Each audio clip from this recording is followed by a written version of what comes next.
We present I'm Sorry I Haven't a Clue, the antidote to panel games.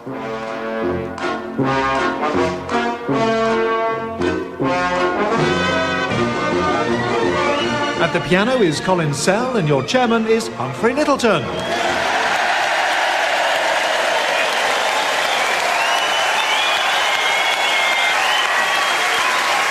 Hello and welcome to I'm Sorry I Haven't a Clue. You find us for a second week in the fine city of Leeds at the Grand Theatre and Opera House.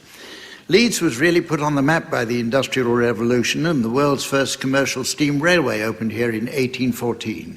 Called the Middleton Colliery Railway, its advanced technology and efficiency of operation was considered a modern marvel when visited last week by the operators of Arriva Trains Northern.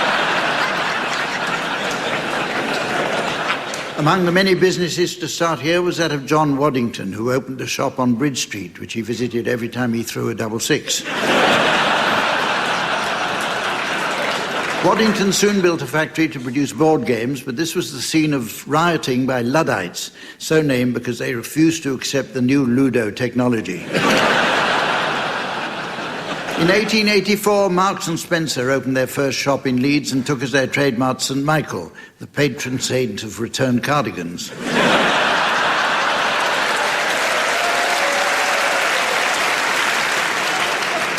In Victorian times, many Leeds businessmen provided funds for civic amenities, including the Tetley family of brewers, who built a hostel for the destitute. However, down-and-outs were surprised to find that they were kicked out every night at 10:30 to shouts of, "Ain't you got no homes to go to?"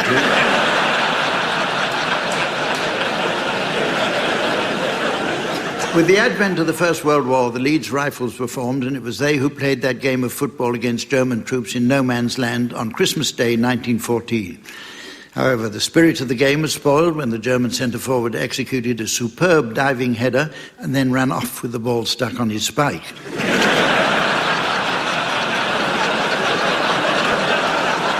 After the war, the Leeds Rifles returned to join Leeds City Football Club, which was later renamed and became the team we all know so well today as Leeds United 0.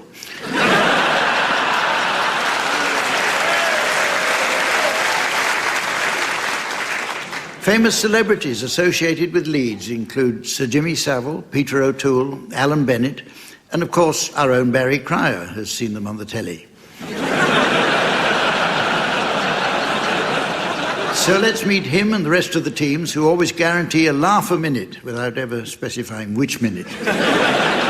They are, on my left, Graham Garden and Barry Cryer. And on my right, Ross Noble and Tim Brooke Taylor.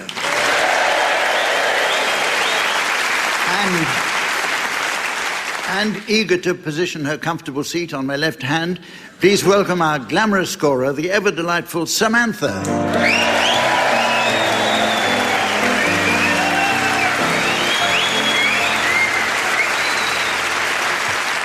Okay, we start with a round that features complete failures. And what they're going to do is let us hear some titles of missed hits. The passport to success for any book, film or programme teams is a truly great title. One has only to hear the words Dixon of Dock Green to be transported back to those gentler, more simple days when firm but fair bobbies gave delinquent youths a clip round the ear as they dragged them screaming to the gallows. However, not all titles are nearly as good, so I'd like you please, teams, to suggest some that might have been surefire failures. Barry, you can start. For the first time, Blair and Brown answer your questions. Yes, Lionel and Joe are waiting for your calls. Lionel Blair and Joe Brown. Wish I was dead. There have been rumours. Tim? The Castratos. Graham? Saturday the 14th.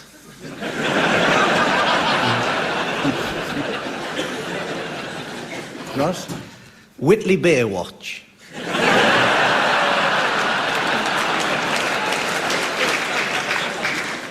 Back again, Mr. Chips.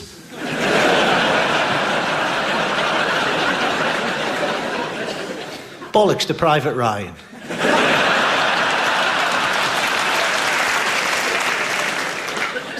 Who's afraid of Virginia Wade? Gandhi 2.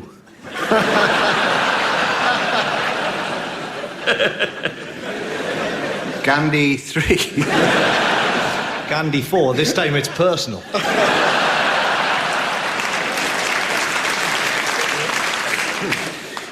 Raiders of the Lost... Oh, here it is.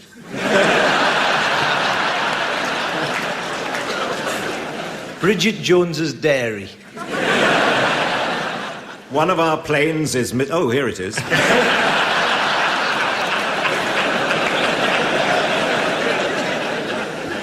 Huddersfield 5-0. The Hunt for Red Oct... Oh, here it is.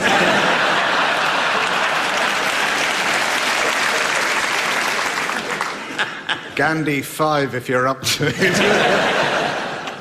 Bring me the head of... Oh, here it is.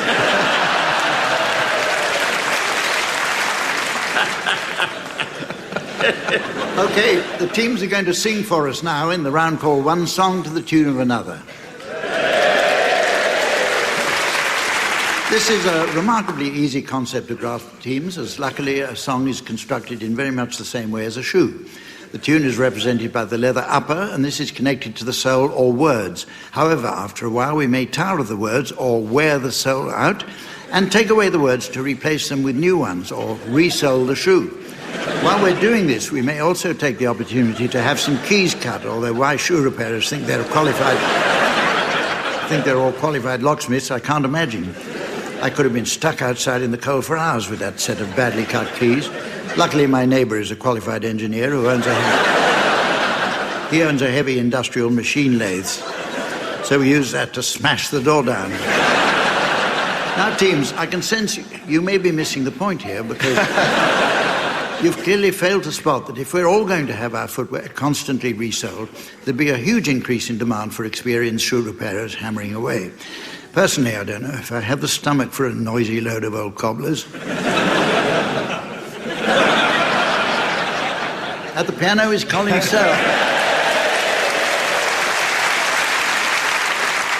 Tim, we'll start with you. Would you please sing the words of If to the tune of Viva España? If a picture paints 1,000 words, then why can't I paint you? The words will never show the you I've come to know. And if a face could launch 1,000 ships, then where am I to go? There's no one home but you. You're all that's left me to. And when my love for life is run dry, you could come and pour yourself on me. If a man could be in two places at one time, well, I'd be with you tomorrow and today, beside you all the way. If the world could stop revolving, spinning, spinning dolly till you die, I'll spend the end with you. Ole!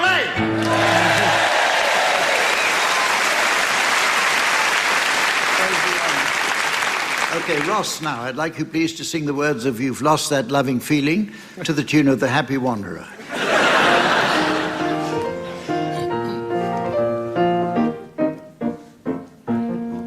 You never close your eyes anymore when I kiss your lips. There's no tenderness like before in your fingertips. You're trying hard not to show it, but baby, baby, you know it. You've lost that loving feeling. Whoa, lost that feeling. You've lost that loving feeling.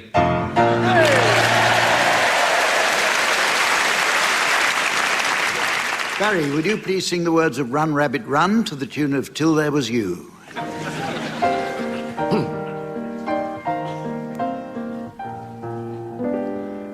On the farm, every Friday, on the farm it's rabbit pie day. So every Friday that ever comes along, I get up early and sing this little song. Run, rabbit, run, rabbit, run, run, run, run, rabbit, run, rabbit, run, run, run, bang, bang. Bang, bang. goes the farmer's gun. Run, rabbit, run, rabbit, run, run, run. On the farm, no poor rabbit comes to harm because I grab it. They jump and frolic whenever I go by. They know I help them dodge the rabbit pie.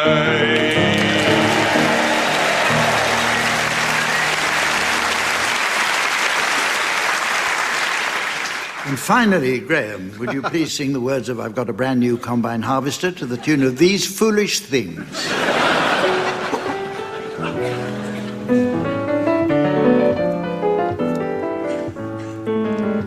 I drove me tractor through your haystack last night. I threw me pitchfork at your dog to keep quiet. Now something's telling me that you're avoiding me. Come on, darling, you got something I need. 'Cause I got a brand new combine harvester, and I'll give you the key. Come on now, let's get together in perfect harmony. I got 20 acres, you got 43.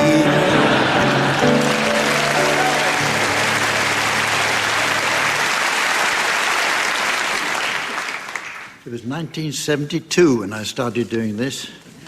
Even Ronnie Biggs only got 30 years.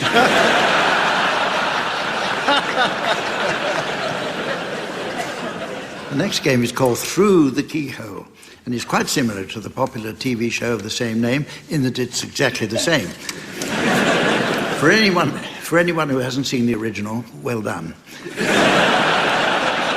But you may need to know that in Through the Keyhole, the panel has shown the interiors of certain celebrities' houses, and then at the end, the houses' owners are revealed, and the team has to try to guess who the hell they are.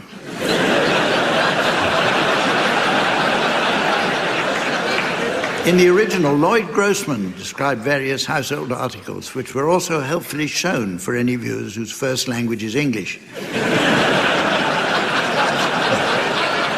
For the purposes of the round, I've had 2 mystery cubicles specially furnished off stage to resemble celebrity homes. Each team will take it in turn to enter one of these cubicles and describe its contents for the opposing team to guess whose house it represents. And you can go first, Tim and Ross. Would you leave the stage, please, and enter your mystery cubicle now? Meanwhile, the identity of Tim and Ross's homeowner will be displayed to the audience via the laser display screen, while for listeners at home, here's the mystery voice. Peter Stringfellow. Peter Stringfellow. OK, Tim and Ross, are you inside yet? Yeah. I've got trainers on, I'll never get in there. You can get in. All right, excellent, excellent. Hey, it's a fire station. Is it? Look, Oh, all yeah. those shiny poles.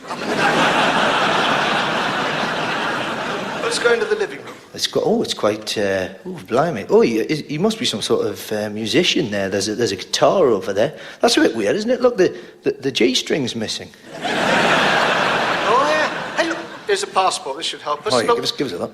there's a picture of what seems to be a pickled walnut.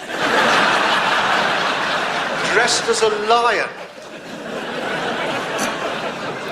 Let's have a look in the bedroom. Okay. Oh, what's that? Oh, it's somebody's homework by the bed. That's a bit odd.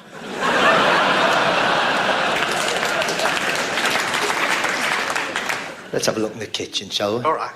Oh, I tell you what, he desperately needs a bread bin here. Why? What? There's baps all over the place. Oh, yeah. Baps out, right, left and centre. What sort of a person lives in a house like this one? Hint of sort of nightclubbery. Yes. Yes. G-string. String. Was mentioned. G. String, yes. Oh, yes. Who is this fellow? You're there, Baz. I got it. Paul Raymond. Peter Stringfellow. Peter Stringfellow. Now, still one free cubicle, Barry and Graham, and I'd like you both to enter it now, please. Off you go. And while Barry and Graham make their way there, the identity of their homeowner will now be displayed to the audience via the laser display board, while here again is the mystery voice for listeners at home. David Dickinson. David Dickinson. OK, Barry and Graham, can you hear me? Yes, we can. As we go through the keyhole. I'll go through the door. I'm not stuck. Oh, here we are. Good load of old furniture in here. Yes. Oh. There's a genuine Elizabethan storage radiator over there. Yeah? Let's have a look in the bathroom, shall we? Go in. There's a terrible smell of cats in here. No, I think that might be the aftershave. Oh, it could be, yes. Yeah. Lots of products of one sort or another. Cuprinol for men.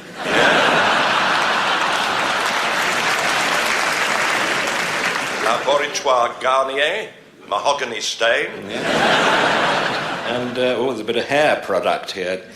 It's dream topping. Yeah. Oh, let's go in the bedroom. Oh, yes. Oh, look, books on the bedside table. Oh, yes. Yeah. World of Leather Book of Skincare. And, another one here. How to win friends and irritate people. Bling, bling. Bling, bling. Is that the phone? No, it's the jewellery. Oh, yes. Chunky. Very chunky. Look, cufflinks by Ferrero Rocher. As chips. What's that? It's a budgie. Well, I'll tell you this. What? I'll tell you this. I have never heard a budgie cheap as chips.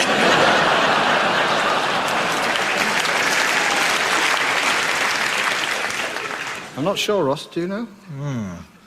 Jeff Capes, do you reckon? Jeff Capes, could be. Cheap as chips may have been a clue of some sort, but I can't think of anybody that says that apart from David Dickinson, but I don't know. OK, we'll move on to a new round now. Who was it? Jeff Capes. Right. We move on to a new round now called Dumbing and Dumber. It's come to my attention, teams, that TV schedulers these days appear to be competing to achieve the lowest possible common denominator. Coincidentally, our own Tim Brooke-Taylor appeared recently on Wife Swap, and we were all amused to see he had no idea how to operate the microwave. Perhaps he should have swapped over something less complicated.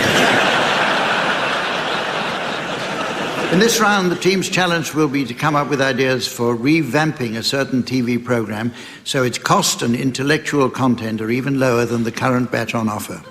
OK, it works like this. The TV coverage of Trooping the Colour has not been producing the number of viewers we'd like and is rather too expensive.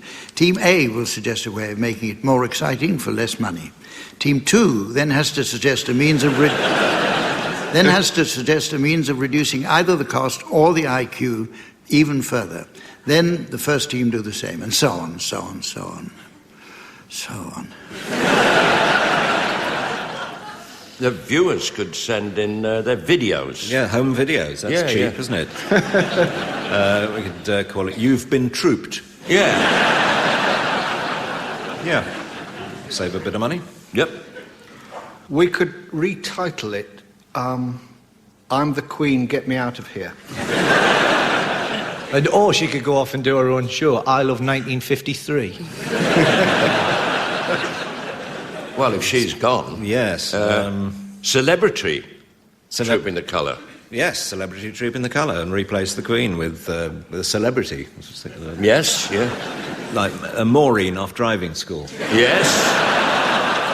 And she could take the coach and put it up against one of the house robots. True. We'll appropriate that. Well, we could move it all to a tropical island. And have a load of single women that have to entice them to troop.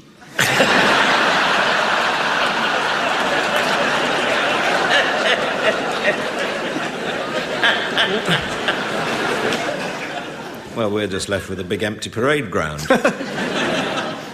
Celebrity car park. Yeah.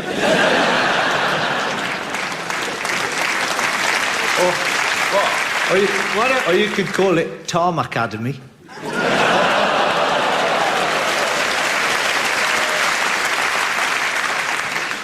The next game is called Cheddar Gorge, and it's just one of many to derive their titles from well-known place names. There's also Leamington Spa, a game played only by fathers who have sons called Leamington. Then we have Winchelsea Harbour, where the object is to try to win Chelsea Harbour. And of course there's the old favourite Littlehampton,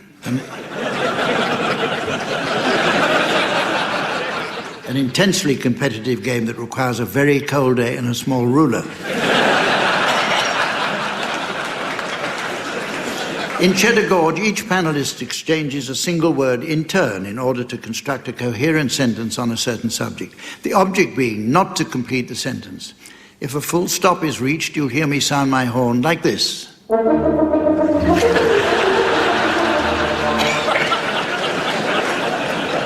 Okay, teams, the subject of your sentence is how to cook your Christmas dinner. Tim, you can start.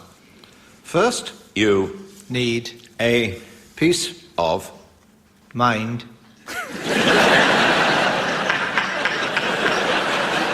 Without which you will certainly fail to convince anybody that you have any idea of why the turkey will explode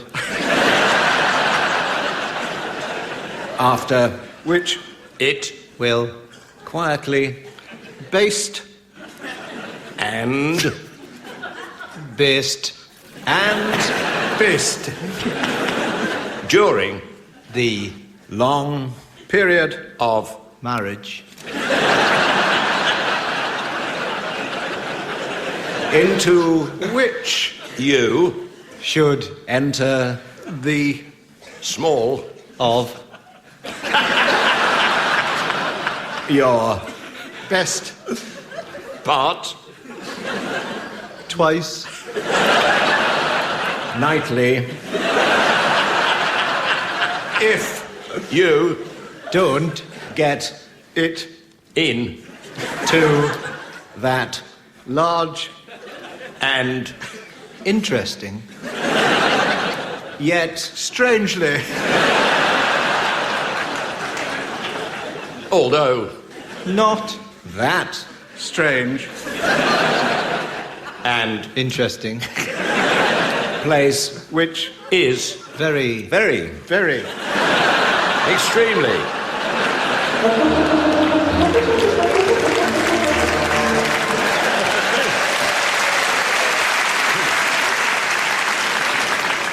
The next round takes us another step forward in our tireless campaign to free the airwaves of an ever-increasing tide of filth. We're determined to bring broadcasting back to the days of wholesome family entertainment, such as the nature program of Armand and Michaela Dennis. One recalls Armand showing us how primates dangle from branches and Michaela preening giant parrots. We didn't need smutty innuendo to enjoy watching Michaela stroke a large cockatoo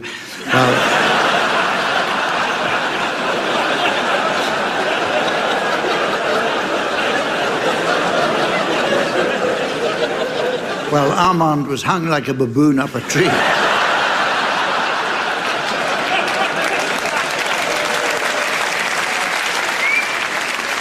Even songs can be affected, team, so I'd like you please to perform censored versions of various dubious examples, taking care to bleep out any lyrics likely to cause offence.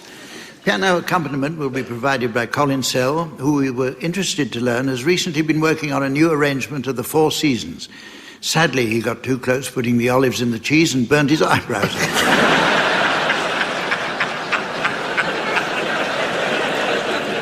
We'll start with you, Tim and Ross, and I'd like you to provide us with a censored version of the theme from The Snowman.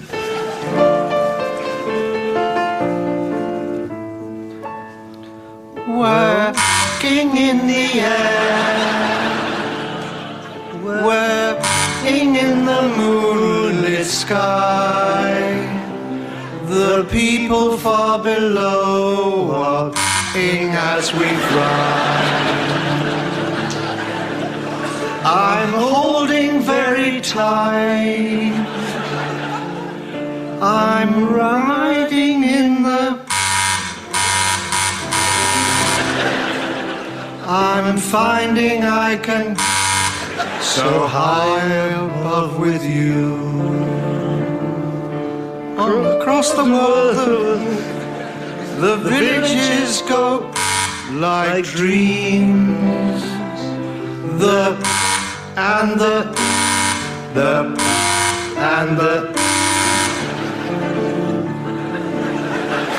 children gazed open-mouthed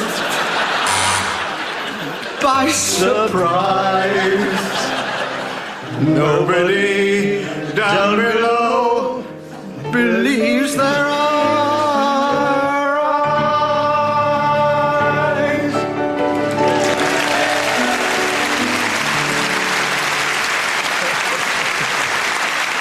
Okay, you now, Barry and Graham, would you please provide us with a censored version of Pick Yourself Up?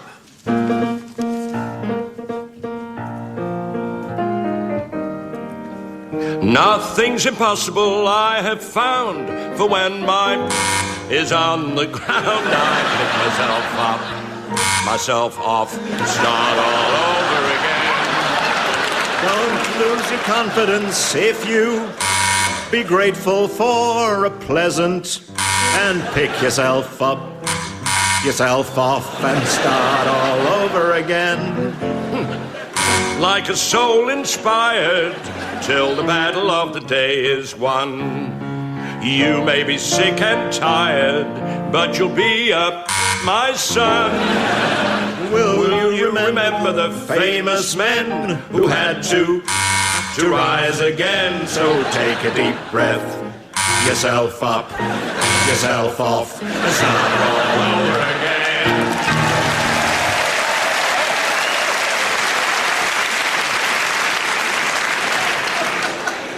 And so, ladies and gentlemen, as the trawler men of time pick the cod of hope out of the fishnets of fate, and then the haddock of happiness out of the frilly panties of despair, I notice it's the end of the show. So from the team, Samantha, myself, and the good folk of Leeds, it's goodbye. Barry Pryor, Graham Garden, Tim Brooke-Taylor and Ross Noble were being given silly things to do by Humphrey Littleton, with Colin Sell setting some of them to music. The programme consultant was Ian Pattinson and the producer was John Naismith.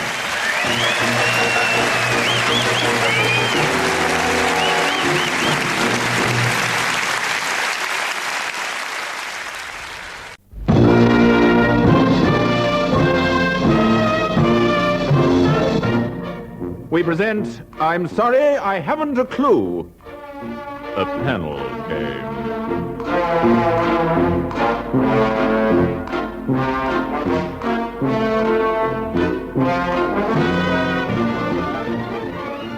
And would you believe it, once again it's Tim Brooke-Taylor, Graham Garden and Bill Oddie, joined this week by John Cleese. Dave Lee is still seated at the piano, but this time Humphrey Littleton is in the chair.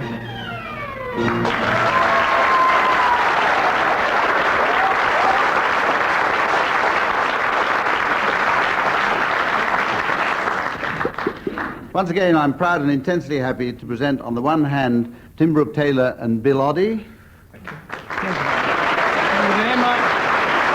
And their wordy opponents, Graham Garden and John Cleese.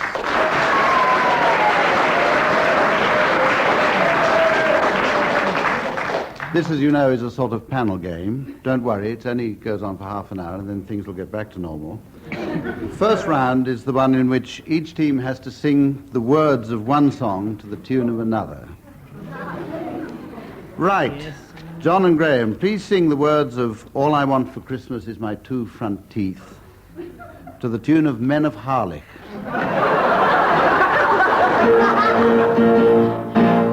All I want for Christmas is my two front teeth, my two front teeth. See my two front teeth, if I could only have my two front teeth. Then I could wish you Merry Christmas. It seems so long since I could say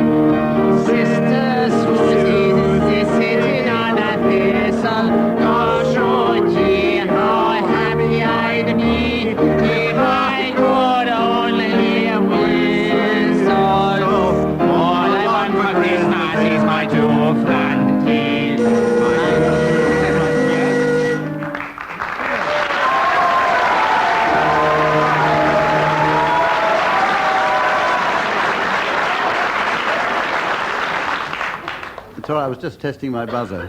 For the benefit of the audience, I shall be judging this on rendition. Tim and Bill, we'd like you to sing the words of Yes, We Have No Bananas. If you'll loosen your ties in the approved Tony Bennett manner and sing it to the tune of I Left My Heart in San Francisco.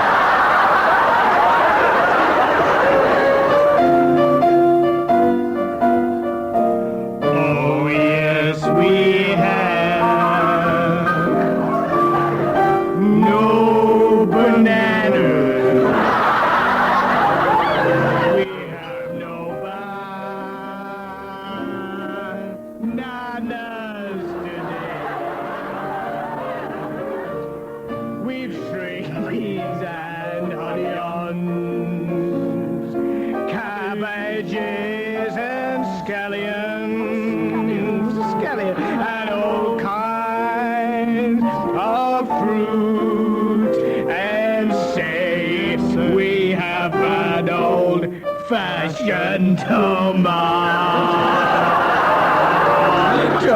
a nice juicy potato.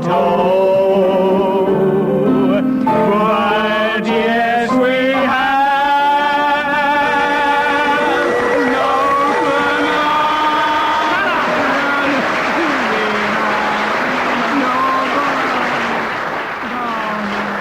Right, well, one or two Welshmen in the audience stood up and sprung a leak during that actually Men of Harlech, so I'm giving 2 points to the A team and 1 to the B team.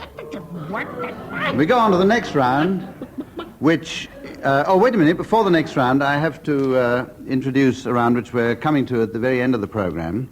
And later on, at the end of the programme, the teams are going to be asked to announce, in the form of a Master of Ceremonies announcement, people with silly names.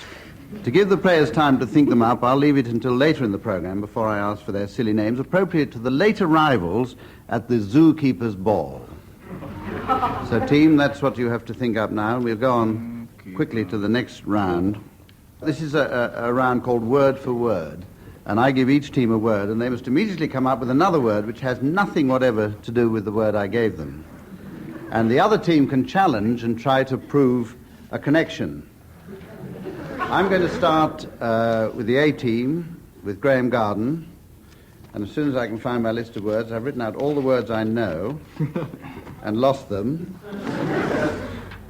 Graham, your word is grocer. Objection from Tim Brooke Taylor. There was a long delay then.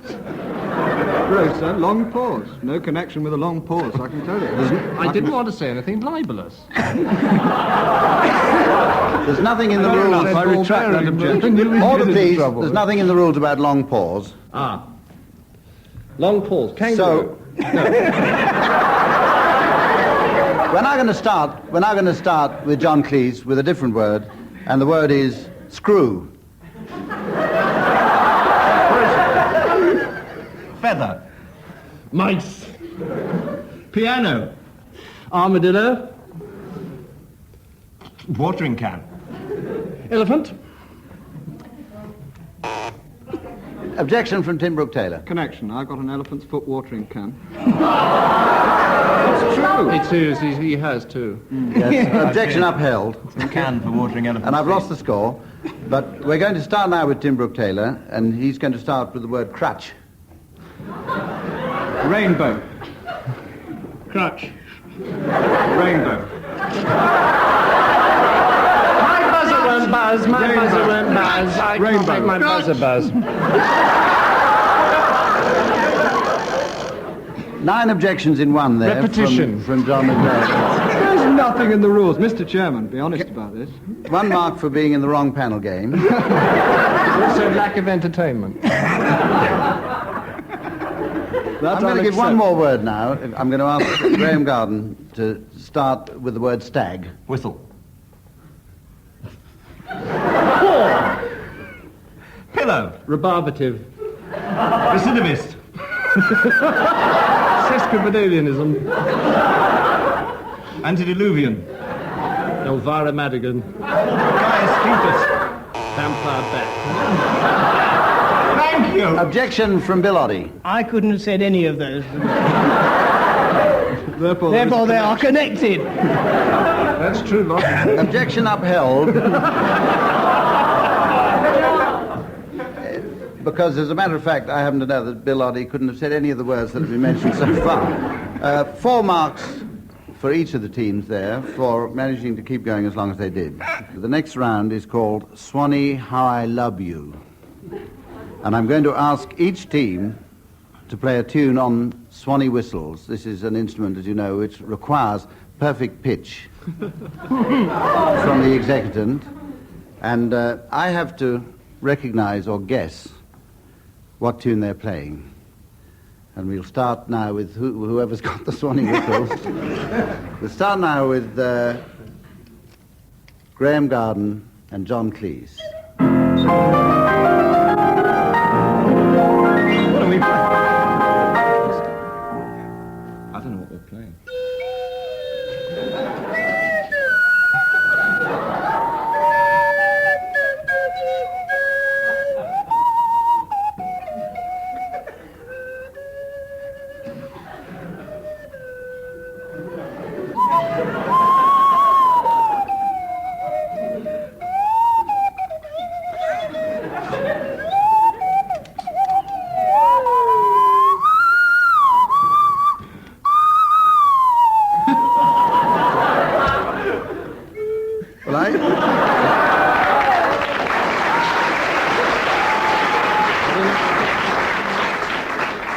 This is the point when I'm called upon to identify the tune.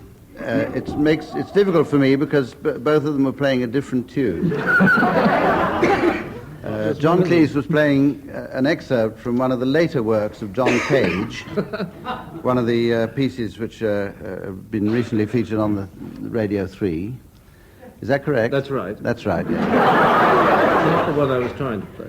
And Graham Garden, accidentally, in the course of that performance, played about 1.5 bars of Moon River. Right. Is that right? So for... Was that what it was? I'll judge this one when we've heard the song from Tim Brooke Taylor and Bill Oddie.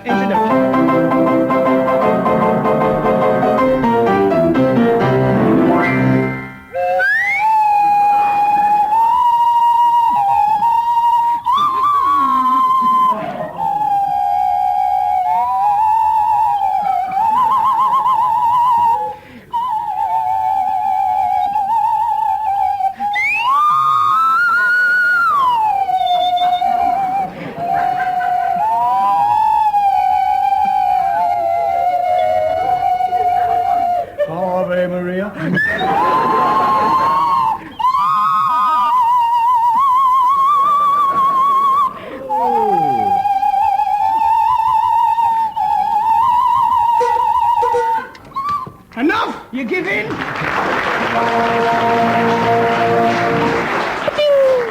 It's difficult to hear that one for the sound of pennies clanking into a tin mug. But after a long time, I did manage to detect a few bars of Climb Every Mountain. Thank you. Right. Thank you. But on time, you have a time penalty there, because it took me several hours to get that one. So you get 1, and the other team get 2. The score at the moment is indecipherable. But I'll add it up in a moment. Now we have a round in which I read out some world records, and I'm going to ask the teams to identify them, but I'm not going to tell them what the record is for. I'm simply going to tell them the world record, and they've got to tell me what it's for. In fact, I'm not going to ask the teams. I'm going to ask each individual member of each team, starting with John Cleese. And this record is £13 per annum.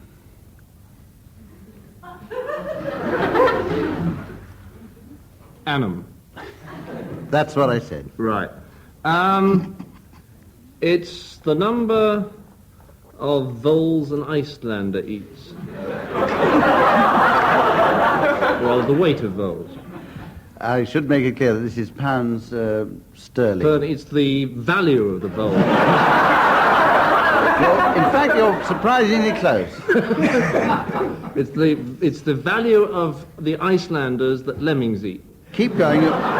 Keep going. You're very near to it. It's the value of Yes. a lemming's pelt. I'll tell you what it is. When the Icelanders because- pelt the lemmings, it's the cost. I'll tell you. No, I don't really know. You really were very, very close to that. I'll tell you the actual answer, the exact answer. It's the cost of the upkeep of the longest moustache in the world, belonging to Masuria Din, a Brahmin of the Pentabag district in Uttar Pradesh, India. So you see, you were quite close. How long is that? And that, I think, an answer which... yes! An answer which deserves no marks, richly. Bill Oddie, your record is 103.6 miles per hour. It's the speed that I run out of the room when the Tony Blackburn show comes on.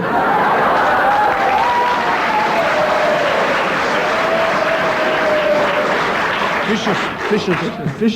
I can't really accept that answer. It's true, I'm telling you. But it applies to so many people, not only you. I'll give you the answer. Do you want It's to the know speed that Tony Blackburn runs out of the room when the goodies come on. The answer to that one is it's the highest measured speed of expelled... This is rather disgusting, I'm sorry. Oh, no. The highest measured speed of expelled particles during a sneeze. What a nasty idea. I'm very glad you didn't know that, Bill. Yes, quite. Graham Garden, your record, which I ask you to identify, is 8 hours 50 minutes and 250 yen. 8 hours 50 minutes and 250 yen. Not 240. No, 250. Oh, it's not that one then. No, it's not.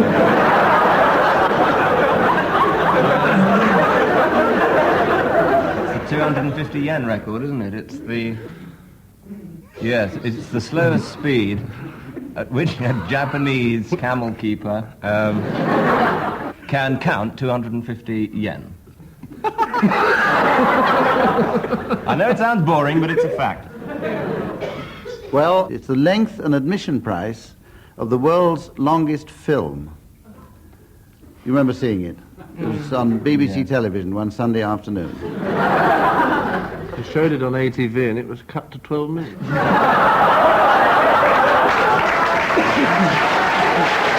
That's 3 satirical marks. Tim Brooke Taylor, yours is 101,300 square feet. No, it isn't. And 101,300 square feet. That's what... it sounds like a description of Napoleon's army retreating from Moscow. Funnily enough, you're very, very close. At least it was a quick answer. Well, you Close? Would you like I think me to I'm go going to on? give you half a mark. You're the only one who scored a half a mark on this, because you have got close enough to say Napoleon. It does, in fact, concern Wellington. Very close. It's the largest floor area of any wooden building, and it exists in the Department of Education in Wellington, New Zealand.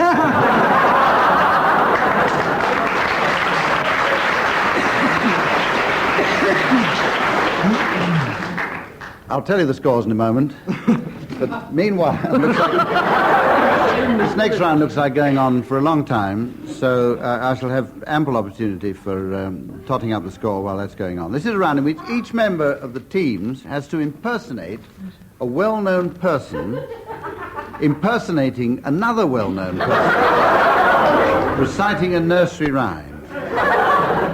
And I shall give you the people that you have to do. Now, John Cleese, I'd like you to impersonate Clive Jenkins, impersonating Her Majesty the Queen, reciting Jack and Jill.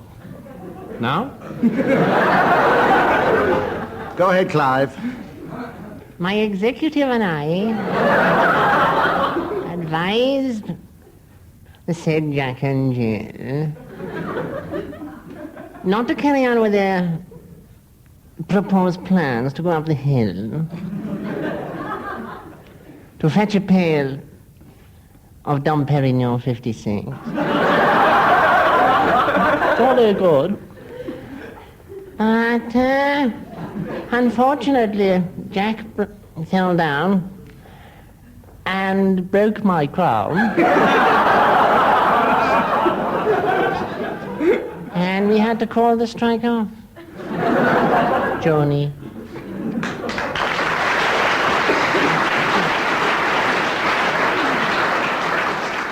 Never mind. Good. Well, we'll give you a couple of marks for that. Graham, I'd like you to impersonate Eddie Waring. Impersonate... Impossible. Fix. Impersonating Walter Gabriel.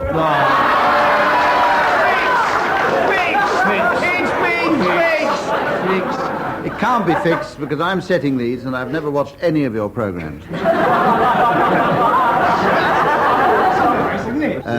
Reciting Sing a Song of Sixpence.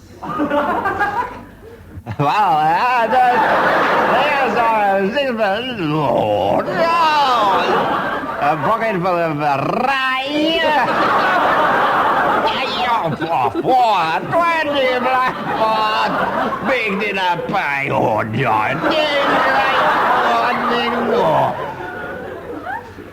Well, the pie was open, the birds began to sing, and quite a nice noise they made. Wasn't that a dainty dish to set before a king?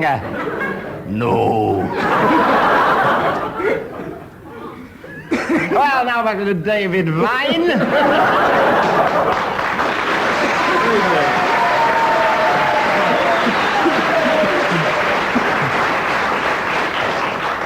Well, I scored 2 to Eddie Waring and 1 to Walter Gabriel, making a net total of 1 mark. Tim Brooke Taylor, impersonate Edward Heath, impersonating Maurice Chevalier,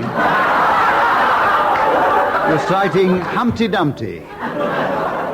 Bonsoir. Je veux chanter une chanson. Every little breeze seems to whisper Louise. An autre chanson. Humpty Dumpty. Is that on a well? Humpty Dumpty had a great fall. All the king's asses. It's not like I done it. And all the king's men couldn't put Humpty together. Again. Thank you so much. You are too kind. Thank you. Merci. Good night. I'm going to give you 1 mark on the grounds that Edward Heath does a much better impersonation than Maurice Chevalier. Bill Oddie, this one, you'll get a bonus mark if you can get through this one without doing yourself an injury. I want you to impersonate Tommy Cooper, impersonating Louis Armstrong, reciting 3 Blind Mice. That's a lot, Bill. There we go. 3 blind mice. 3 blind mice. Zippity boo bop. See them run. I've seen them run. Have you seen them run? I've seen them run. Look at them run. Whoa, baby, look at them run. Yeah, all right.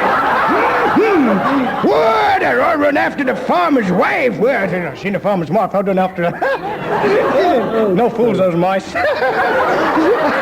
what I'm going to do? I do a little trick. I take a carving knife.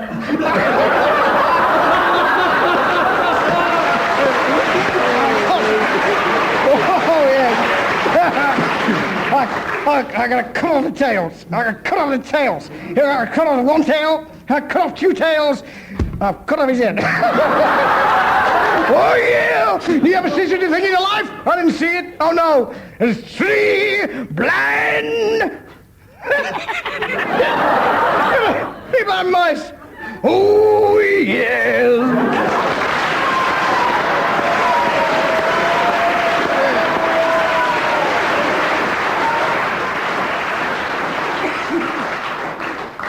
Two marks there, which is the maximum that I'm allowed to give on that particular one. Now, the teams, I can actually give you the score now. The teams stand as follows. Don Cleese and Graham Garden have scored 18. Terrible tense hush come over. And Tim Brooke Taylor and Bill Oddie have scored 20 and a half.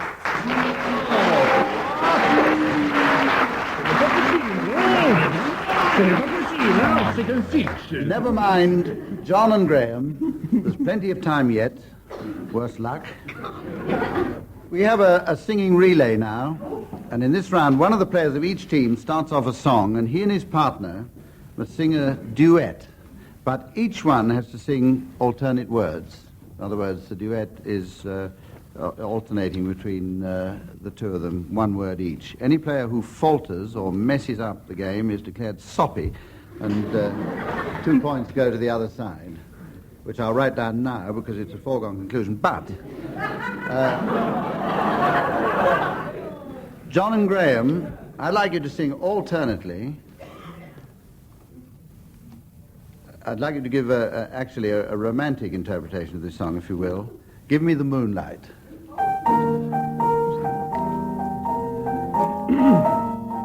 Give me the moonlight, give me the girl, and leave the rest to me. Give me a babbling brook, give me a shady...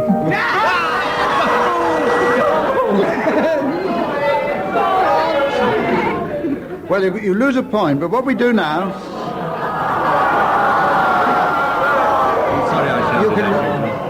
You can get that point back now if you manage to get through the song at a faster tempo. Oh, certainly. Give me the moonlight, give me the girl, and leave the rest to me. Give me... Oh, no! They scored no marks for that. And we go over to the other side, and we have an alternating version from Tim and Bill of Stop Your Tickling Jock.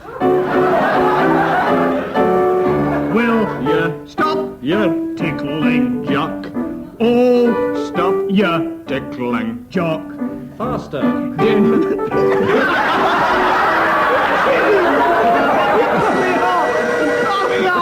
Penalty kick for obstruction. You can start it again slightly slower. Slower than that? It's only a half-hour show. Will you stop your tickling jock? Oh, stop your tickling jock. Didn't make me laugh so hearty. Oh, you make me so... You lose 1 mark out of 2 there, but you can regain it if you can sing it accurately throughout at a much faster tempo. Will you stop your tickling jock? Stop. No, we can't be It's more difficult singing in a foreign language, let's face it. -1. Dead heat, -1 each. Well, now we come to the round that I told you about at the beginning, and I've given the teams time to think up their funny names, in which to announce the late arrivals at the zookeeper's ball. And we'll start first of all now with John and Graham. Mr. and Mr. and Mrs. Crested Grebe and their daughter Greta Crested Grebe.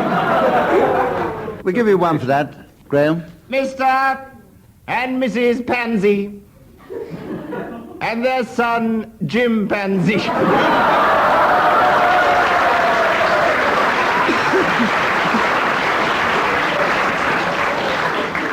Tim.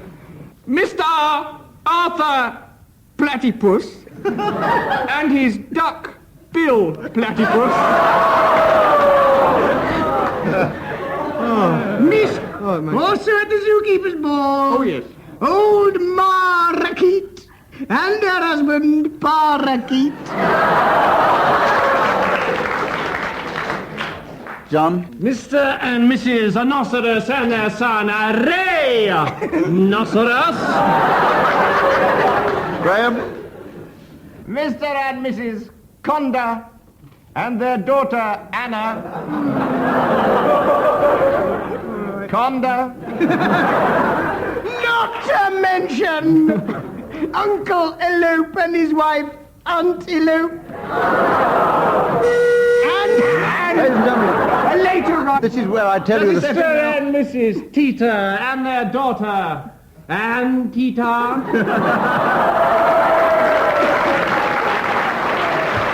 This is where I tell you, ladies and gentlemen, the score as of now is 21 each. And we should stop there. Out of a possible 17. This is where we come to the end of this week's programme. We shall be back, unless some fortuitous cataclysm intervenes, next week. And so it's goodbye from John Cleese and Graham Garden.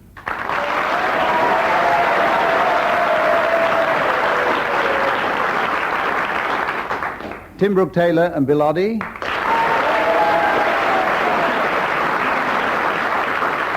Our long-suffering musical accompanist, David Lee.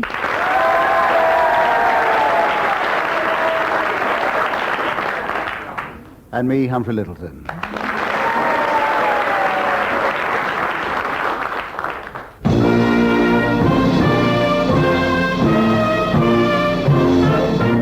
That was Humphrey Littleton saying goodbye on behalf of Tim Brooke Taylor, John Cleese, Graham Garden, and Bill Oddie.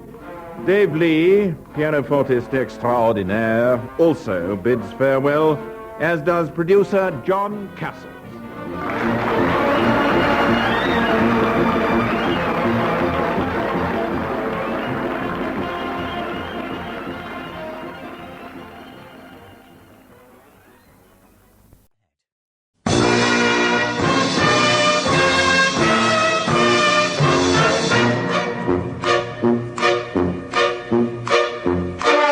We present I'm Sorry I Haven't a Clue, the antidote to panel games.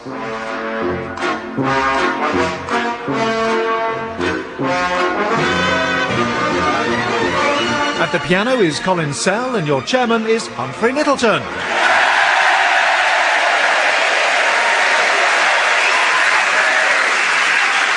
Hello and welcome to I'm Sorry I Haven't a Clue. You join us for a second week in Basingstoke, the undisputed jewel in Hampshire's crown. The name Basingstoke is first mentioned when William the Conqueror commissioned the Domesday Book, where it's listed as a settlement with a population of some 200-odd people. But the Normans could be a bit judgmental. Basingstoke's early prosperity was based on the production of wool. Sheep were raised locally, and their wool was cleaned by being beaten with a mixture of water and clay by large wooden hammers driven by watermills. Later, in a more enlightened age, it was decided to shear them first.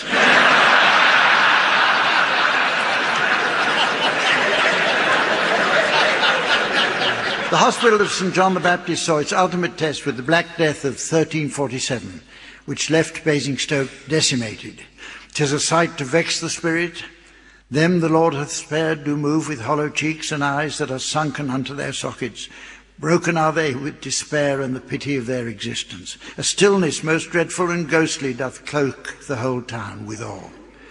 But other than those comments, the RSC guide gives it 2 rosettes.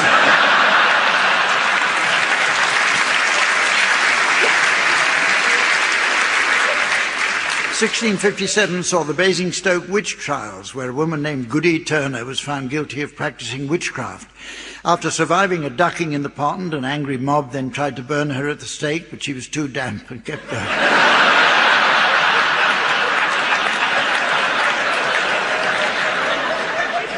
And kept going out. The family of Sarah, Duchess of York, came from the nearby village of Dummer, which is presumably why she's constantly referred to as one of the Dummer Fergusons. Basingstoke today is probably most famous as housing the headquarters of the AA, and we're expecting a party from their offices here tonight. We've been told to expect them sometime in the next 7 hours.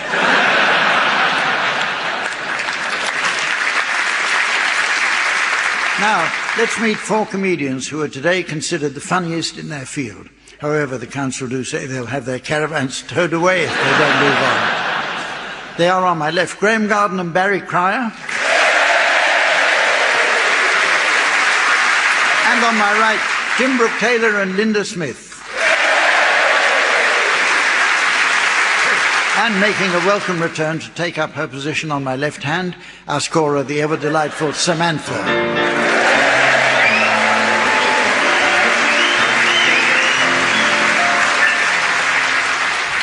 We kick off this week with a round designed to improve our understanding of the English language. For example, there are some ignorant souls who don't understand the subtle difference between the words sty and pig pen. Well, sty refers to a low shed or enclosure where swine are housed, whereas pig pen is that big clock tower they've got at Westminster. But words are constantly changing their meaning, so I'd like the teams to share with us some new definitions they may have spotted recently. Linda, would you care to start, please? Pendulous. When you can put a pen under it and it stays there.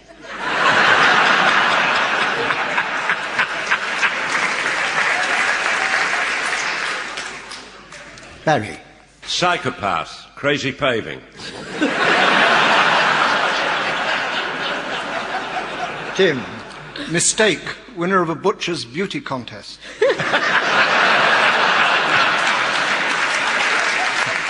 Gross mistake. Unlikely winner of a butcher's... Graham. Decease. To stop stopping. Masonette. Very small chief constable.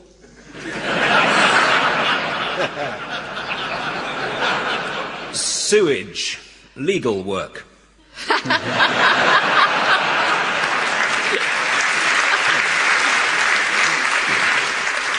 iPod. Optical aid using peas. Palisade. What the Queen drinks.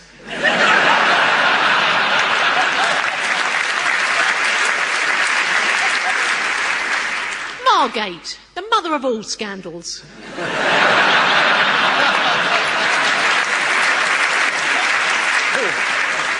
Timbre. Cry of a French lumberjack as a tree falls. Sentiment. The perfume he intended to buy.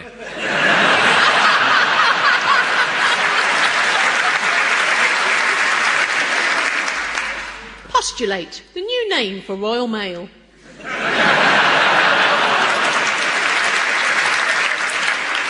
Herpes. What my wife has won prizes for at the local flower show. Juniper.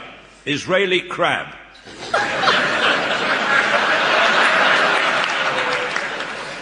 Deglaze. To stop watching Neighbours. Decade. Ant.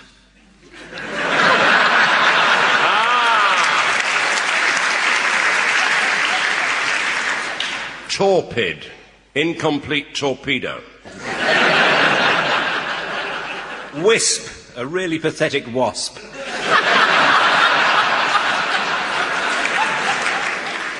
Mushrooms. What Lawrence Llewellyn-Bowen does.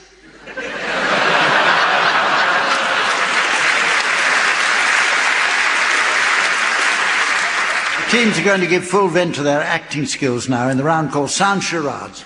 This is a cunningly adapted version of the erstwhile TV favourite Give Us a Clue, where the players mimed a song or film titles in complete silence to produce wave upon wave of unbridled, noisy laughter. Our version is similar in that the element of silence is retained, but in a novel twist that's provided by the audience. Sadly, the show is no longer aired, but regulars Lionel Blair and Christopher Biggins recently appeared on Stars in Their Eyes, where Lionel, singing Maggie May, came second to his old teammate. Biggins said Lionel's rod was outstanding, but he easily had it licked.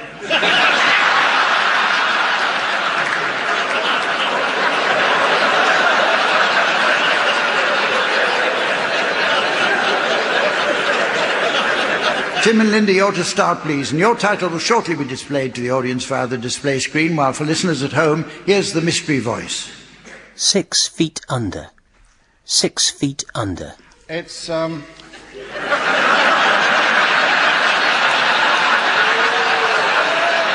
There are 3 words, and it's a television programme. What are you doing down there? What? Down here under the table? Under the table. What are you doing down under the table, Linda? Well, I'm just having a bit of a look. Can you see anything? Well, there must be 3 of them.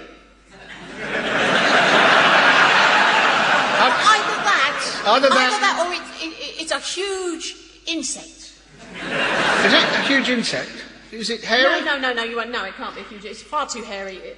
I think it might be the Beverly Sisters. That's all you get. You can come up now, Lynn. So, can you really get me onto just a minute?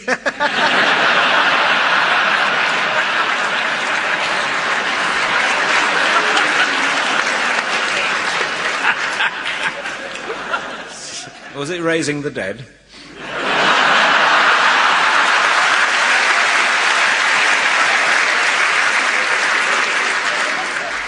Six feet under. Yes. How do you know one of the Beverly Sisters hasn't got a wooden leg? I don't know. How do you know?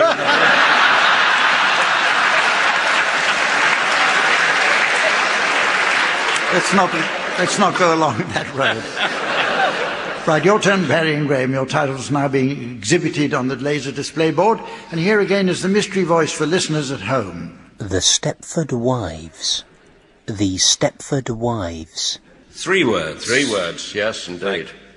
And it's a film? It's a film, and it was a book, I think. Yeah. Yes? Was a book or wasn't? Was a book, and still is, probably. The book still exists. Yep. Ah, Dougal! Ah, Hamish. You'll have had your tea.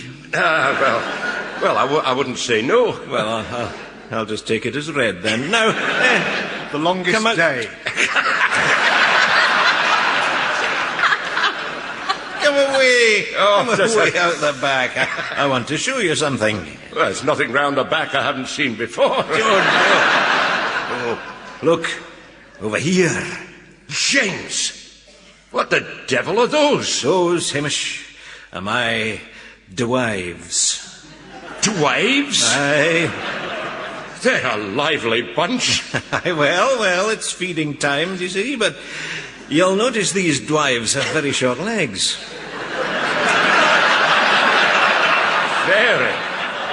Very short indeed. Aye. Right. That gravel must bring a tear to their eyes. Oh. It does. And that's why I've made that wee platform arrangement. You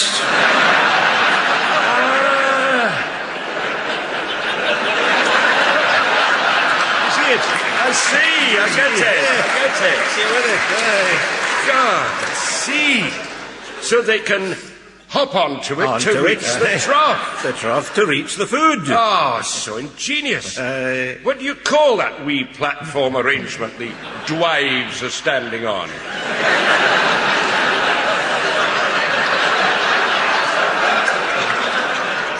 I would have thought it was obvious.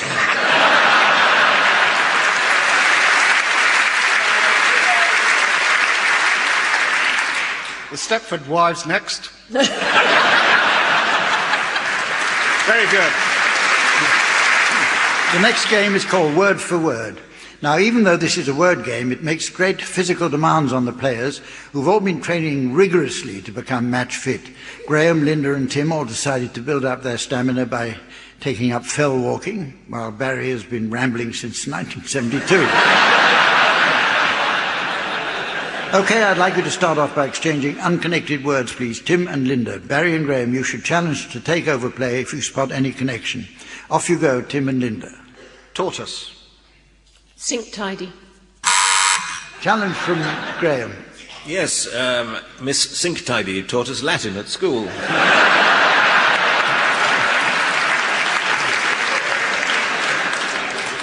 I'll allow that. Over to you, Graham and Barry. Right. Egg. Plinth. Spoon. Orbit. Leg. Circuit. Tree. Tangent. Challenge from Linda. Circuitry. God,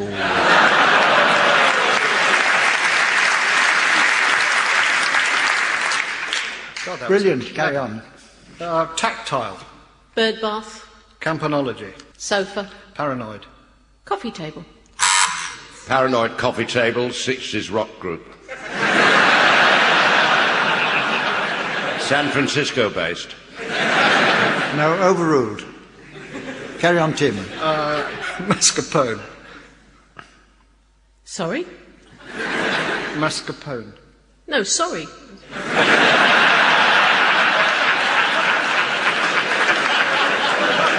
Spin. Challenge from Barry. Mascarpone, Chicago gangster, was it? Who said sorry in prison. Deep remorse. Connection between Mascarpone, legendary Chicago gangster. No relation to him in Berlin. Whoever it was, you've won. It's now time to play the game called Mornington Crescent. But first, I noticed from the listener reaction in tray that we've received a little over no letters this week. It comes from a Mrs. Trellis of North Wales. She writes, "Dear Watchdog, am I alone in receiving so much junk mail? Can these people not get it into their thick heads? I do not want a Chinese boat."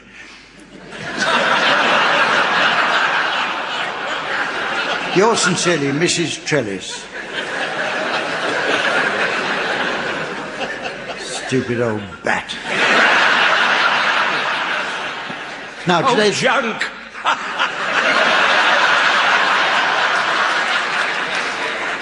Now today's version of the game promises to be a real spectacle, as this time the teams will be playing living Mornington Crescent, during which they'll have to maneuver themselves physically around a large and fully illustrated map. So teams, if you care to take your shoes off now, please.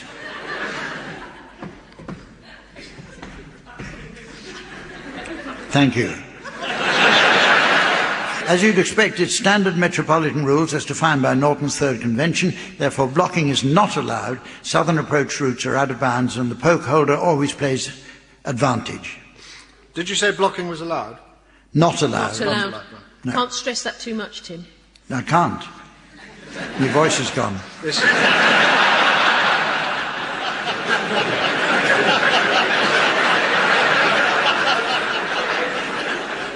Tim, will you start, please?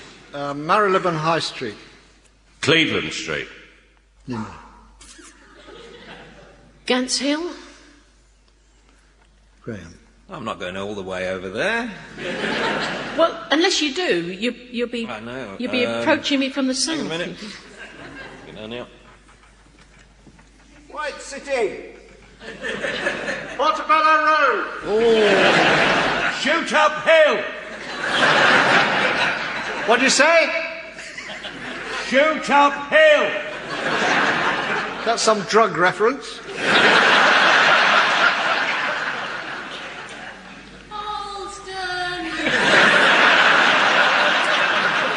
No, we can do that. Norton's, if we're playing Norton's. Yeah, if we do Earl's Court. That's in two. That's yours. You could do it, yeah. Earl's Court. Southampton Row. What? Oh, no, hang on, not Earl's Court then.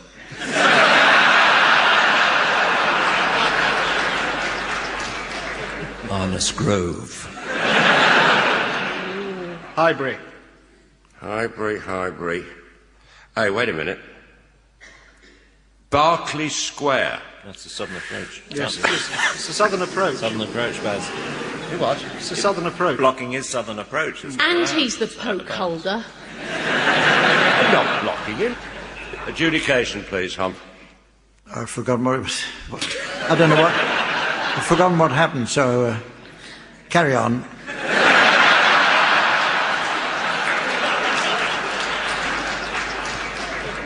Go on, Linda. Mornington Crescent. Yes.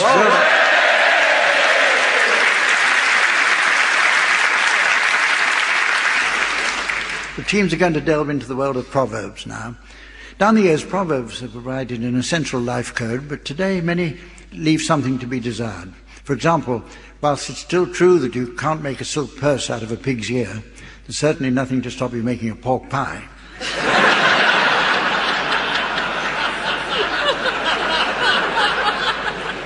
And while we're on the subject, it's not the broth but the TV schedule that's spoilt by too many cooks.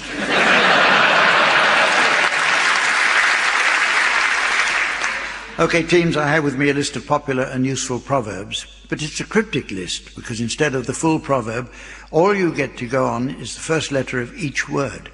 The question is, can you tell me the actual saying from these letters alone? Let's find out. Okay, Graham, we'll start with you. Can you tell us what popular proverb these letters stand for? CHWH. Cheap hat, wet head.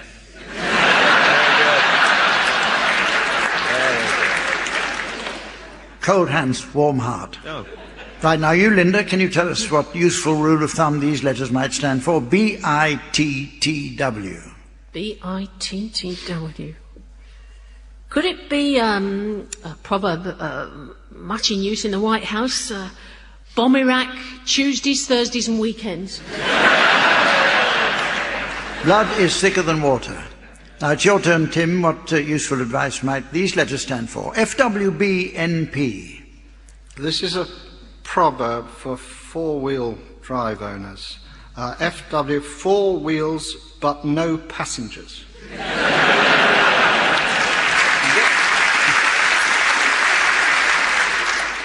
Fine words, butter no parsnips. Finally, Barry, what useful saying is encapsulated in these 5 letters? AWPNB. All wet pants need boiling. That's not a proverb, that's a sign up in the home and you know it.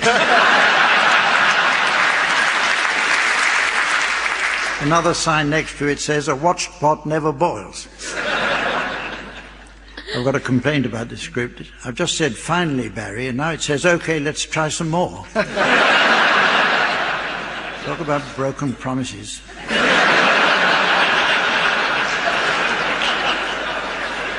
Here are some for any of you to have a go at. BCBC. BCBC. I think that's the well-known showbiz proverb. Barry Cryer bankrolls Carlsberg. I think there's another one. BCBC. Be kind to bad spellers.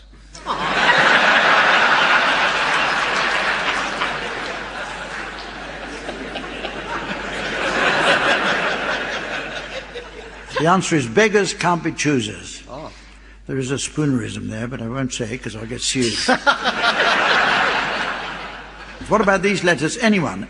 TNTLTP. Oh, TNTLTP, that's advice when jogging in St. Peter's Square in Rome. Try not to lap the Pope.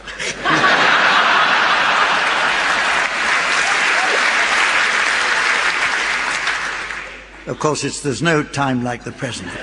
It's music time again with Swanee Kazoo. This is the round in which the teams perform instrumental duets to combine the emollient lilt of the Swanee whistle with the jaunty rasp of the kazoo. Once an unlikely combination, the Swanee whistle and the kazoo now go together as naturally as egg and chips, sausage and mash, chocolate and pudding, or morbid and obesity. Piano accompaniment will be provided by Colin Sell. Listeners may be interested to learn that some years ago Colin came very close to winning the Leeds piano competition. If only he'd bought those 2 extra raffle tickets. Okay, we'll start with you, Barry and Graham, and I'd like you to provide us with a rendition of Getting to Know You from The King and I.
Right, that's enough tuning up. Can you play...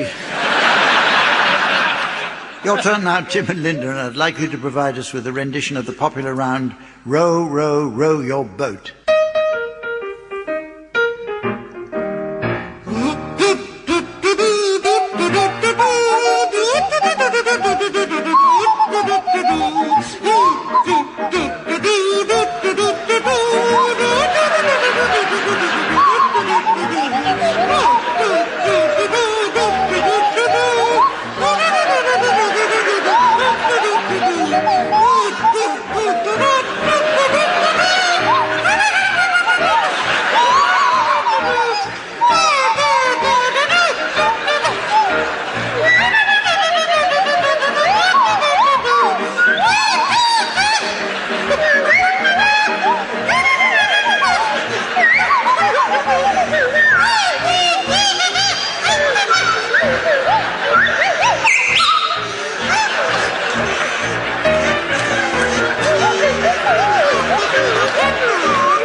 Well, I notice it's very nearly time to end the show, but we can just squeeze in a round of Hirsute Persons Film Club. Samantha tells me she has to nip off to see her gentleman beautician friend now, who does a leg hair treatment for her.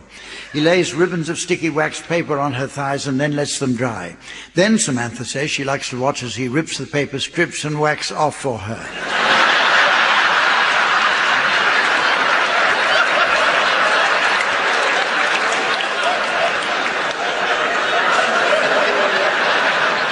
So while she's away enjoying that, I'd like you please, teams, to suggest movie titles likely to delight an enthusiastically hairy audience. Tim, will you start, please? Harry Potter. Gary.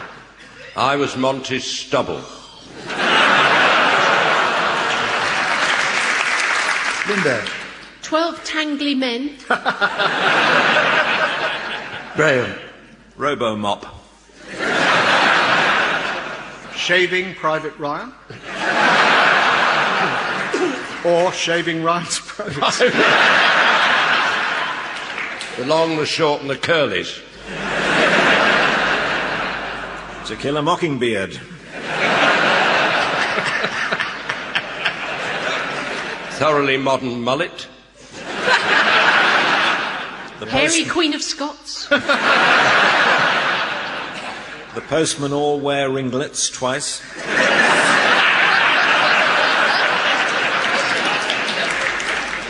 Pubic Enemy number 1. Better out than in. Oh, there's a curl in my soup.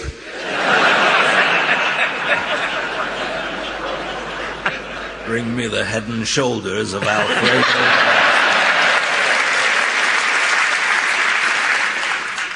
It's time now to end the show.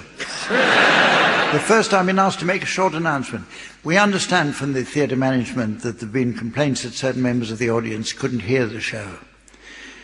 Our sincere apologies go to anyone who was unable to swap seats with them. So from the team, Samantha, myself and the good folk of Basingstoke, it's goodbye.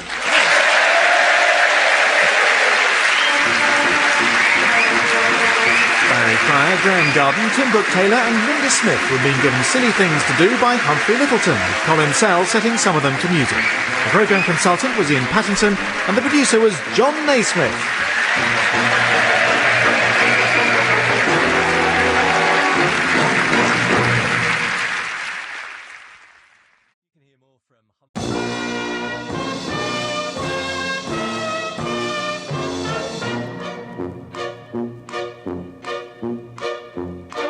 We present I'm Sorry I Haven't a Clue, the antidote to panel games.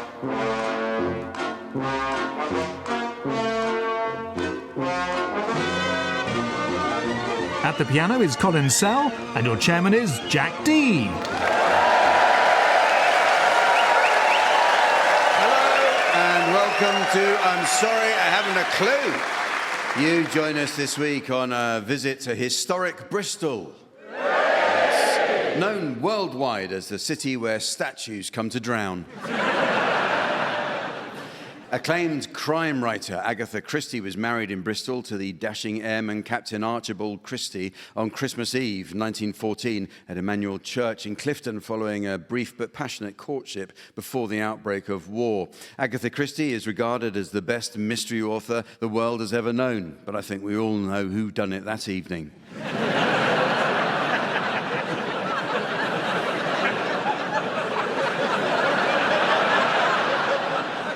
Actor, writer and director Stephen Merchant was born in Bristol in 1974.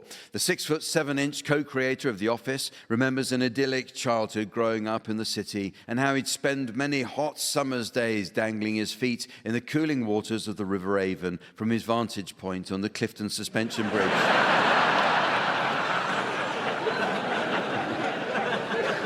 Opened in 1864, the Clifton Suspension Bridge was designed by Isambard Kingdom Brunel.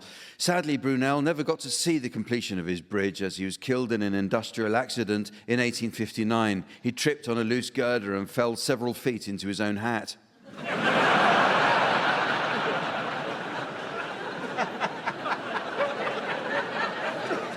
Around about 1680, Edward Teach was born in Bristol and went on to become known as Blackbeard. Blackbeard is considered responsible for the popular image we have of pirates today, with his West Country accent, long beard, tricorn hat, and a parrot on his shoulder.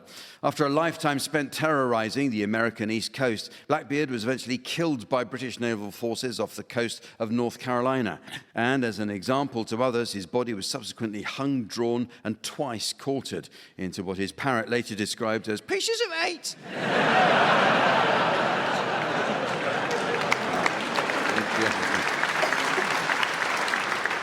Let's meet the teams. On my left, please welcome Rachel Paris and Henning Vane. And on my right, Miles Jupp and Adrian Evanson. And taking her place at the desk next to me to enjoy an evening of scoring, please welcome the ever-delightful Samantha.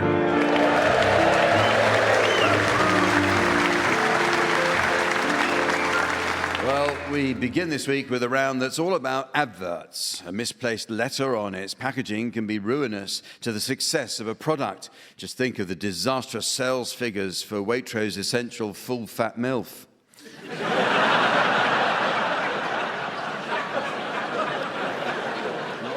Likewise, the addition of a single word to a product's advertising strapline can spell disaster for the manufacturers. So, teams, in this round, I'd like you please to suggest advertising slogans ruined by the addition of a single word. You can start this one, Miles. Regrettably, Mum's gone to Iceland. Aid. A finger of fudge is just enough to give your kidnapper a treat. Rachel. Just do it later. And Henning. Have a breakdown, have a Kit Kat.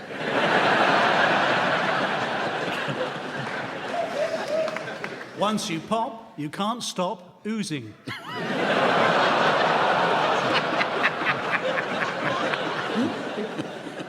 Probably the 30th best lager in the world. The ultimate drink driving machine. Snap, crackle, pop, house fire. The future's bright. The future's orange man baby.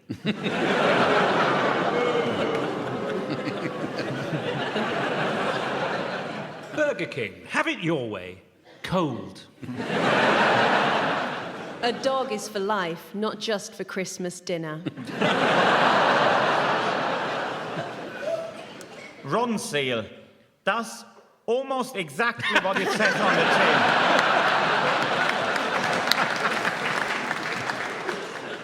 Bisto. Ah, Christ.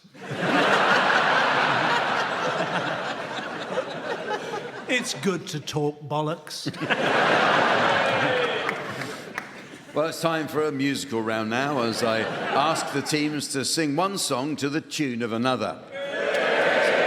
Of course, you'd have to be a complete comedy novice not to know how this round works.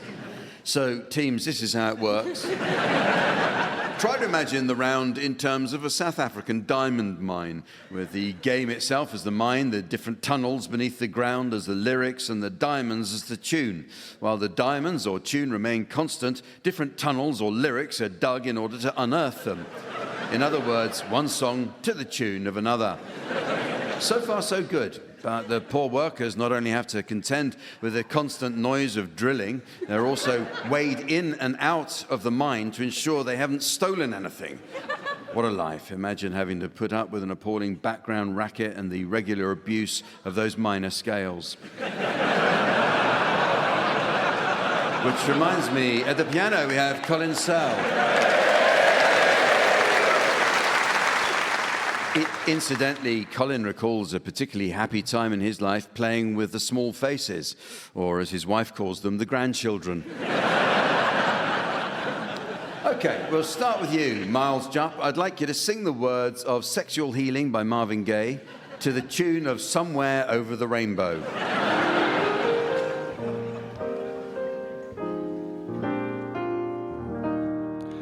Ooh, baby, I'm hot, just like an oven.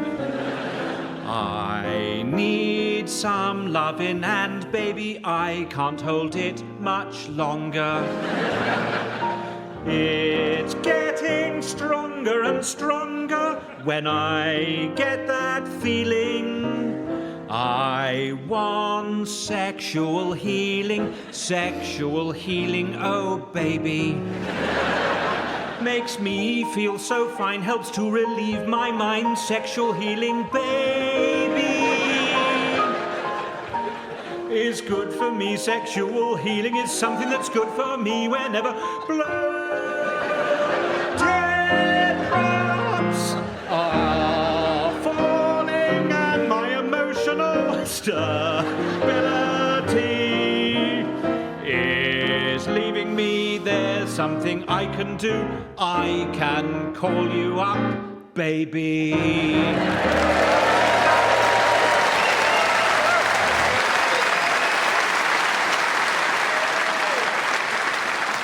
Okay, your turn now. Aid Edmondson, I'd like you to sing the words of The Lonely Goat Herd from The Sound of Music to the tune of Fix You by Coldplay.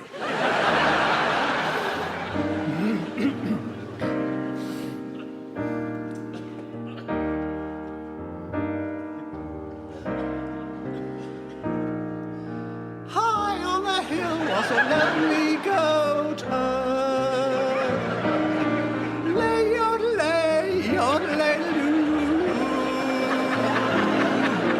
Loud was the voice of the lonely goat herd. Lay, yolo.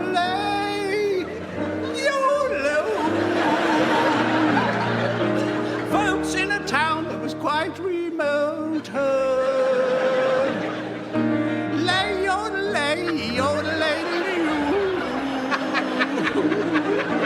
lustly and clear from the goat herd's throat.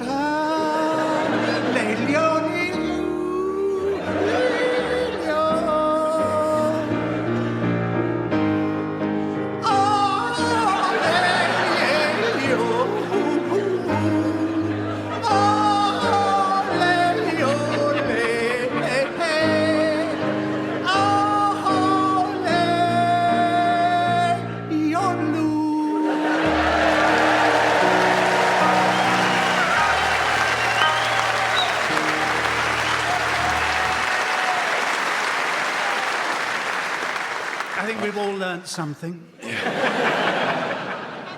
Not sure what. But... Your turn now, Henning.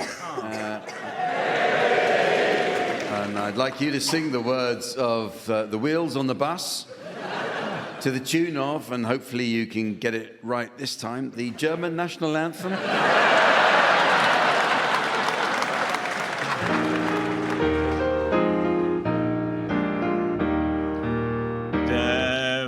On the bus go round and round, round and round and round and round. The wheels on the bus go round and round, all around the town. The vine swish, swish, swish, swish, swish, the vipers on the bus. Swish, swish, swish, all around the town. The horn on the bus goes beep, beep, beep, beep. Beep, beep, beep, beep, beep, beep, beep, beep, beep, beep. The horn on the bus goes beep, beep, beep. Yeah, there you go.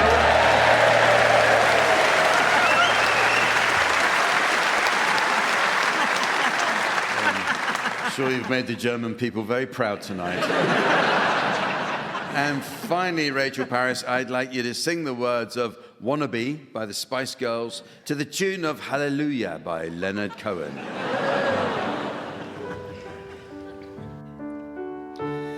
Yo, I'll tell you what I want, what I really, really want.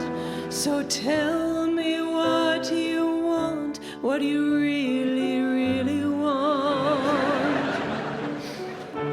I'll tell you what I want, what I really, really, really want.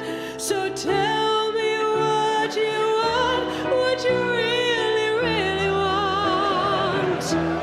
I wanna ha. I wanna ha. I wanna ha. I wanna really wanna zigga zigga. If you want my future, forget my past. If you wanna get with me, you'd better make it fast. I'll tell you what I want, what I really, really, really want.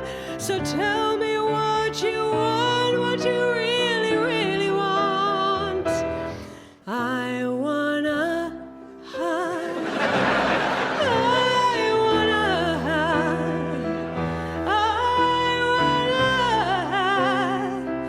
I wanna really wanna zigga zigga.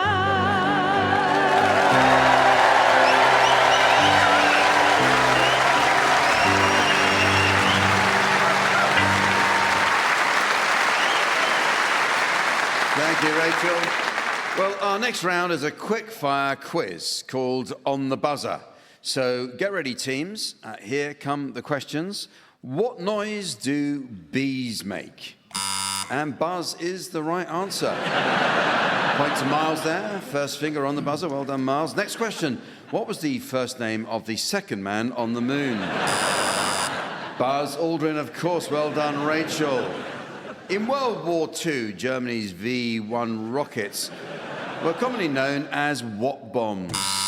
That's right, Aid. They were buzz bombs, of course. And can you tell me the first name of Woody's astronaut friend in Toy Story?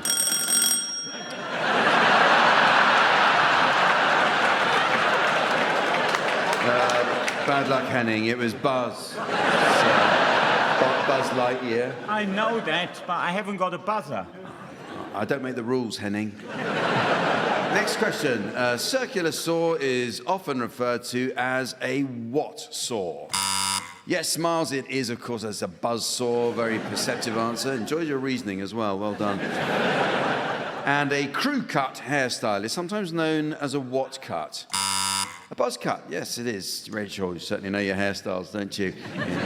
In a room full of people filled with eager anticipation, the atmosphere is said to what with excitement?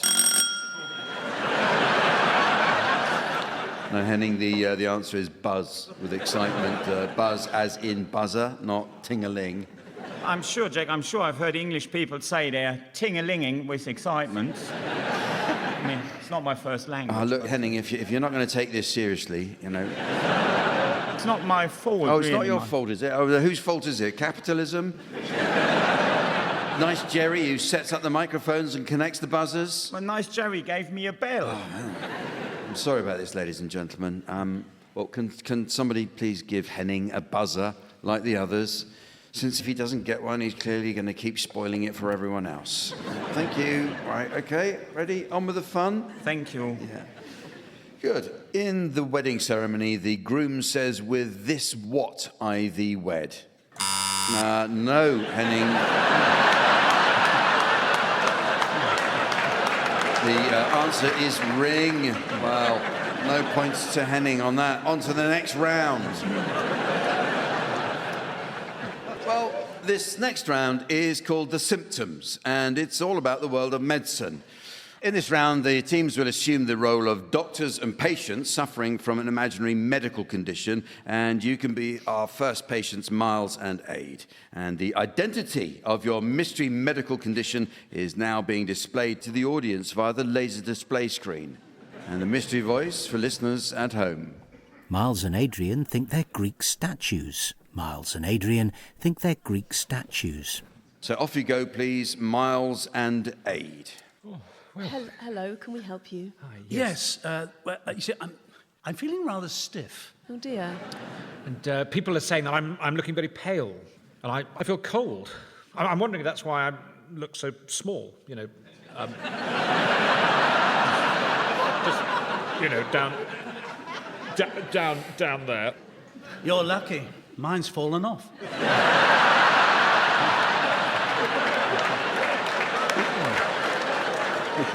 But people still say I look myself, you know, which is a relief. I mean, I do get told I have classic good looks, you know, finely chiselled features. They seem to run in the family. Well, you're certainly a chip off the old block.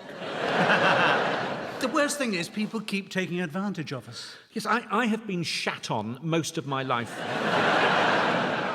The upshot, doctors, is that we're both feeling very old and rather distressed. That's right, and I think we might be losing our marbles. What do you think? Well, I think we think you think you're statues. Marble statues? Marble statues. Bit of, Greek statues? Greek, well done. Okay. Well, now it's your turn to be patients, Rachel and Henning, and you've been summoned into the surgery of Doctors Miles and Aid, and the identity of your mystery medical condition will now be displayed to the audience via the laser display board, while here again is the mystery voice for listeners at home. Rachel and Henning think they're desktop printers. Rachel and Henning think they're desktop printers. Okay. Well, look, I'm very on and off. At work, I sometimes find it hard to perform even the simplest of tasks. Yeah, and I don't feel good either, doctors. I've got no colour. I am wondering if I might have early onset menopause. I keep overheating. And I did have a smear test recently and it got a bit messy. My problem is I'm being worked very hard. I'm never out of the office. I hope I'm not heading for another breakdown. I spend a lot of time on my own, but I'm not very good at networking. I find it very hard to connect. I feel I could do with a complete reset. Yeah, I'm worried about my brother.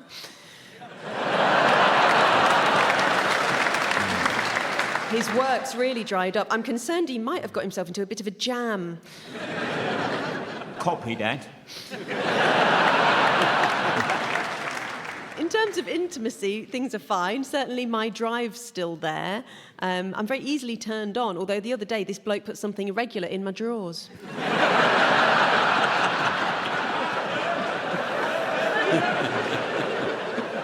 Doctors, we've actually sought help before, but neither of us are responding to tablets or anything else for that matter. Yeah, my insides aren't right. I know, and when you've got to go, you've got to go. And the worst is when you're ready to go and it's urgent and you find you've run out of paper.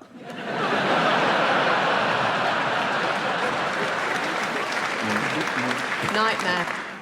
We think you're a printer.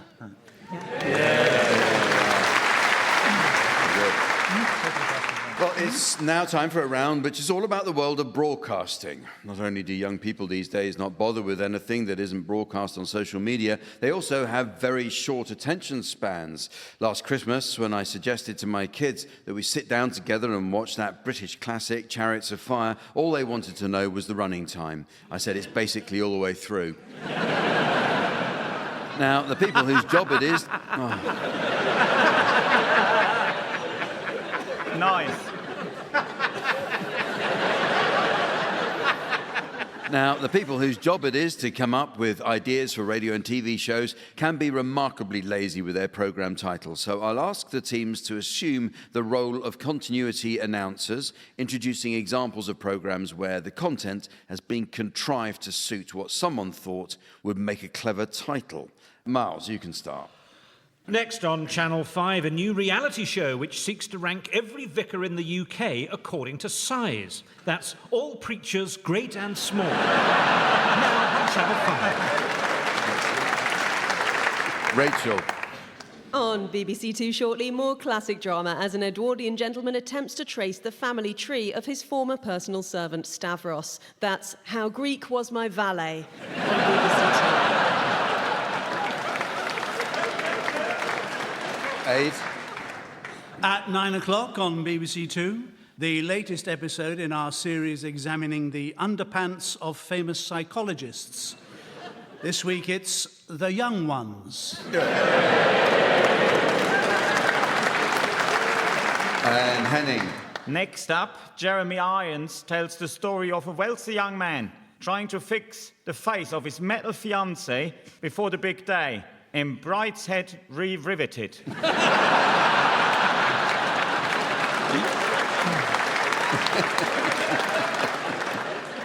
On ITV2 this afternoon, there's fun for all the family when chaos hits a gambling mecca on the Côte d'Azur following the arrival of a mischievous sexually transmitted disease. That's Herpes Goes to Monte Carlo. ITV2. Coming up later on 2, Alice Roberts is blown away as she explores ancient laybys and the sordid habits of Neanderthal men in her new series, Dogging for Britain.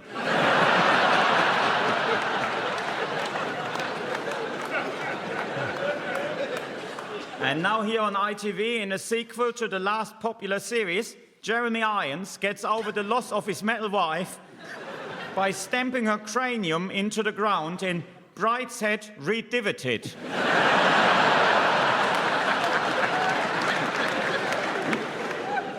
Next on HBO, an eerie thriller in which President Trump stays at a luxury resort but forgets to pack fake tan. That's The White POTUS.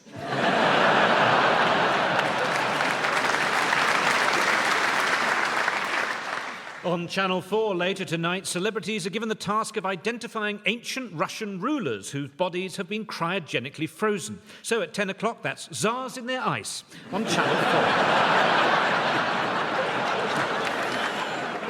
Coming up next, and with scenes that some viewers may find distressing, a searching documentary about the difficult choices men face between cool and fresh boxers, high-waist briefs, modal stretched trunks and cotton-rich hipsters. That's 24 Hours in M&S.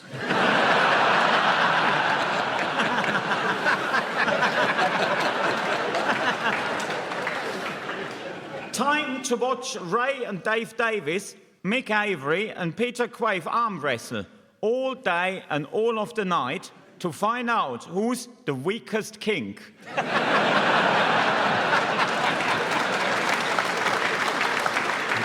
On ITV2 next, a welcome return of a popular nautical drama, this time set on the high seas surrounding the enchanted kingdom of Narnia, where an impetuous captain is accused of committing an act of public indecency with Mr. Tumnus. That's Fawnblower, over on ITV2. Well, it's very nearly the end of the show. But there is just time to fit in a quick round of West Country Film Club. Samantha's a great admirer of West Country chef Hugh Fernley-Whittingstall, so was delighted to accept an invitation to River Cottage, where he was keen to demonstrate the quality of Gloucester Old Spot pork mince and how there's no better apple than the local orange pippin for scrumpy. And having experienced his exceptional pork sausage in cider, she's now convinced that Dorset cocks are best. Our thanks to Dame Darcy Bustle for sending that one in. Who'd have thought? Anyway, in this round, teams, I'd like you please to suggest the titles of films likely to prove popular in the West Country. You can start this one, Aid. 24-hour pasty people. Rachel. The Way We Wurzel. Henning. The Yeovil Wears Prada. And Miles. Die Chard. Straight out of Plimpton. Newton Abbot and Costello. Minehead Revisited. Bill and Ted's Exeter Adventure. Dial M5 for murder. Panic Froome.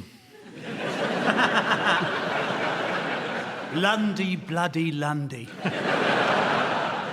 Indiana Jones and the Temple Meads of Doom.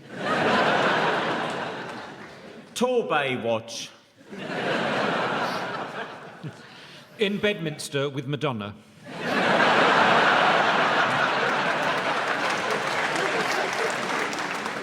Bring me the Portishead of Alfredo Garcia. And so, ladies and gentlemen, as the tenacious ticks of time tuck into the docile dachshund of destiny and the common clothes moths of mortality munch upon the coveted cashmere cardigan of calamity, I notice it's the end of the show. So, from the team, Samantha, myself, and our audience here in Bristol, it's goodbye. Goodbye. Henning Bain, Miles Jupp, Rachel Parris and Aid Edmondson were being given silly things to do by Jack D, with Colin Sell setting some of them to music. The programme consultants were Fraser Steele and Stephen Dick, and the producer was John Naismith.